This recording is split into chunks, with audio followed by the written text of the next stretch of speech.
ரசூலுல்லாஹி ஸல்லல்லாஹு அலைஹி வஸல்லம் இடத்தில் ஒரு நபி தோழர் கேட்கிறார், யா ரசூலுல்லாஹ், ஒரு அமலை சொல்லுங்கள், அந்த அமல் என்னை சொர்க்கத்தில் அழைத்து செல்ல வேண்டும். லா தக்தப் வலக்கல் ஜன்னah, கோபப்படாதே, உனக்கு சொர்க்கம் உண்டு. உஇத்தத் லில் முத்தகீன், அந்த சொர்க்கம் அவர்களுக்காகத்தான் தயாரிக்கப்பட்டிருக்கிறது. அவர்கள் யார்? கோபத்தை விழுங்குவார்கள்.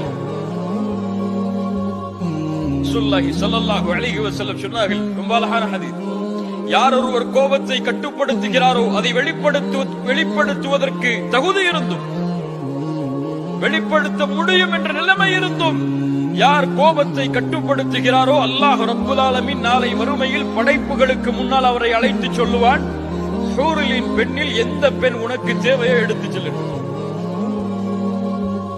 உங்க மனைவி உங்களை கோபப்படுத்துறாங்கன்னு சொன்னா அந்த கோபத்தை விழுங்குங்கள், அல்லாஹ் இந்த பெண்ணை விட சிறந்த பெண்ணை மறுமையில் தருவான்.